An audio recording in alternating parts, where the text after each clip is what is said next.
क्या हुआ जब अचानक से अयोध्या में राम जी के गर्भगृह में प्राण प्रतिष्ठा के दौरान प्रकट हो गए दिव्य शेषनाग, जिनका संबंध साक्षात लक्ष्मण जी से बताया जा रहा है।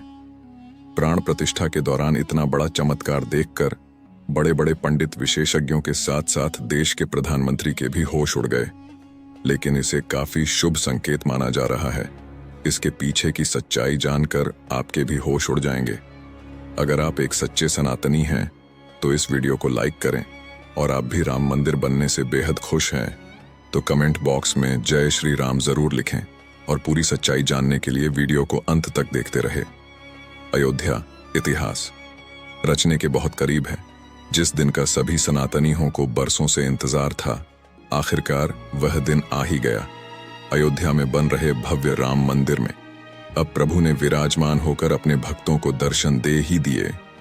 प्राण प्रतिष्ठा से पूर्व ही अस्थायी गर्भगृह में राम लल्ला के दर्शन बंद कर दिए गए। अब 30 जनवरी से दोबारा दर्शन आरंभ होंगे, जब राम लल्ला को नवनिर्मित राम मंदिर के गर्भगृह में स्थानांतरित किया जाएगा। इस आंदोलन की आंच में पूरा देश झुलसा था। सैकड़ों ने सीने पर गोलियां खाई तो हजारों ने अपना लहू पानी की तरह बहा दिया। बात हो रही है राम जन्मभूमि यानी अयोध्या की, जो 22 जनवरी को राम मंदिर की प्रतिष्ठा हुई है। उसमें पूरी दुनिया को भगवान राम के अस्तित्व से रूबरू कराया है। इस कार्यक्रम के लिए 7,000 से ज्यादा वीवीआईपी और वीआईपी को न्योता दिया गया है। लेकिन जब 22 जनवरी को विशेष ज्योतिषाचार्य की उपस्थिति में प्रधानमंत्री नरेंद्र मोदी द्वारा प्राण प्रतिष्ठा का कार्यक्रम किया जा रहा था, उसी दौरान जो बड़ा चमत्कार हुआ उसकी जानकारी आगे हमारे इस YouTube चैनल पर हम आपको देने वाले हैं। सच्चाई सुनकर आपके भी रोंगटे खड़े हो जाएंगे। जितना राम मंदिर निर्माण की चर्चा हो रही है, उससे ज्यादा प्राण प्रतिष्ठा को लेकर भी हो रही है। जब नरेंद्र मोदी यजमान प्राण प्रतिष्ठा की तैयारी करने पहुंचे, चारों भाइयों के साथ राम लल्ला की छोटी प्रतिमा और 5 फुट की बालक स्वरूप राम लल्ला की बड़ी प्रतिमा गर्भगृह में स्थापित की गई। सबसे पहले तो प्राण प्रतिष्ठा में जितने ने भी हमारे यहाँ देवता हैं, नवग्रह हैं और जितनी राशियां हैं, सभी को शांति करने के लिए पूजा अर्चना हुई। ये सब करने के बाद में मूर्ति के शुद्धिकरण किया और मंत्र जाप शुरू किया गया। यह मंत्र काफी वैदिक होते हैं। इन मंत्रों में ऐसी शक्ति होती है कि ये किसी भी मूर्ति के अंदर प्राण डाल सकते हैं। लेकिन जब प्राण प्रतिष्ठा का कार्यक्रम चल रहा था, इस दौरान वहां पर एक ऐसा चमत्कार हुआ जिसे देखकर सभी पंडितों के और वहां खड़े सभी लोगों के होश उड़ गए।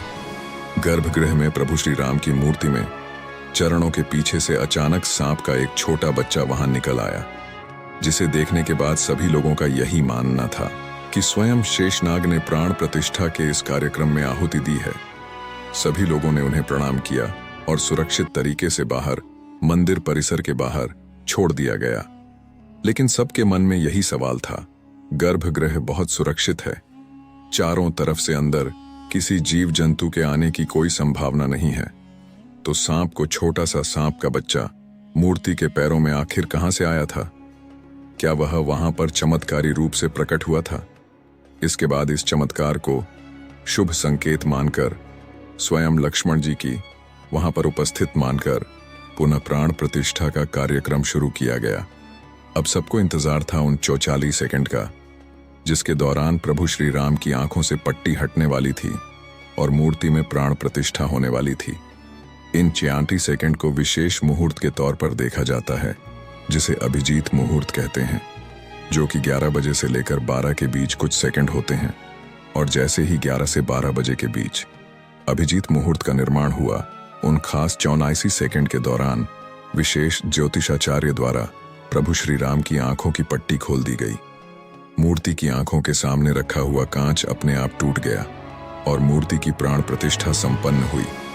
मतलब कहा जाए कि प्राण प्रतिष्ठा अर्थात पत्थर की मूर्ति के जीवंत करना है।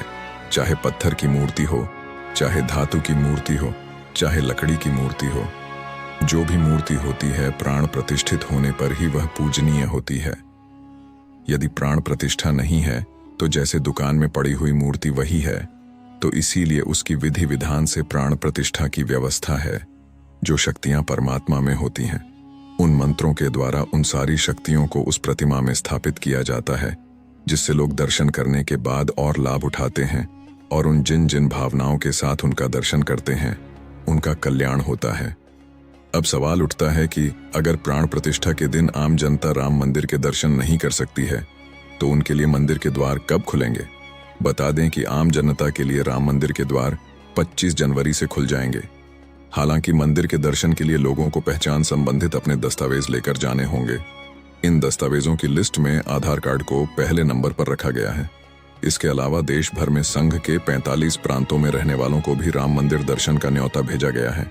इसके तहत रोजाना 25,000 लोग 45 दिन तक रामलला के दर्शन करेंगे, जिनके ठहरने और खाने पीने की व्यवस्था राम मंदिर ट्रस्ट की ओर से की जाएगी। बता दें कि इनमें वे लोग शामिल होंगे जिन्होंने राम मंदिर आंदोलन में हिस्सा लिया था या जिन्होंने राम मंदिर धन संग्रह में कंधे से कंधा मिलाकर साथ दिया था। अब हम आपको अयोध्या में बने इस राम मंदिर की कुछ ऐसी हैरान करने वाली विशेषताएं बताएंगे जिसके बारे में आपको भी नहीं पता होगा। और अगर आप एक सच्चे राम भक्त हैं तो वीडियो के साथ अंत तक जरूर बने रहें। मंदिर का निर्माण प्राचीन भारत की नागर शैली में किया गया है। मंदिर की ऊंचाई कुतुब मीनार की लगभग 70% है। अयोध्या में भव्य राम मंदिर भारतीय पारंपरिक विरासत का एक सुविचार वैज्ञानिक रूप से क्रियान्वित और अद्भुत नमूना है। अयोध्या में लगभग 3 एकड़ भूमि पर बना यह मंदिर 161 फीट ऊंचा, 235 फीट चौड़ा है और इसकी कुल लंबाई 360 फीट है। मंदिर को मजबूत बनाने के लिए खास जोर दिया गया है। इसकी नींव 15 फीट गहरी है और फाउंडेशन पूरी तरह स्टोन से बना है। मंदिर में लोहे या स्टील का इस्तेमाल नहीं किया गया है, जिस कारण यह मंदिर 1000 सालों से भी ज्यादा समय तक सुरक्षित रहेगा। मंदिर का निर्माण इस तरह से किया गया है कि रिक्टर स्केल पर 7 की तीव्रता का भूकंप भी इसका कुछ नहीं बिगाड़ पाएगा। राम मंदिर में कुल 46 दरवाजे लगेंगे। इनमें से 42 पर 100 किलो सोने की परत चढ़ी है। सीढ़ियों के पास 4 दरवाजे लगे हैं जिन पर सोने की परत नहीं होगी। मंदिर के दरवाजों को महाराष्ट्र की सागौन की लकड़ी से बनाया गया है। इन पर हैदराबाद के कारीगरों ने नक्काशी का काम किया है। मंदिर में रामनवमी के दिन भगवान राम का अभिषेक सूर्य की किरणों से होगा। दोपहर के समय जब सूर्य दक्षिण की ओर होगा तब मिरर और लेंस से सूर्य की रोशनी रिफ्लेक्ट होकर भगवान के ललाट पर पड़ेगी। सच में दोस्तों, राम मंदिर का इतिहास बहुत बड़ा है और हम सभी इसके इतिहास के सामने बहुत छोटे हैं। नल, लेकिन यह हमारा सौभाग्य है कि हम राम मंदिर को बनता हुआ अपनी आंखों से देख पाए। हम नमन करते हैं उन सभी कार सेवकों को जिनके बलिदान से हमें आज का यह दिन देखने को मिला है। आप भी नीचे कमेंट बॉक्स में उन्हें श्रद्धांजलि जरूर दें। और अगर आपको यह वीडियो पसंद आई है, अगर आप एक सच्चे राम भक्त हैं, तो वीडियो को लाइक करके कमेंट बॉक्स में जय श्री राम जरूर लिखें। रोजाना ऐसी ही सत्य चमत्कारी घटनाएं देखने के लिए हमारे चैनल को सब्सक्राइब करके बेल आइकन प्रेस कर लें। अभी के लिए आप सभी दर्शकों को हर हर महादेव।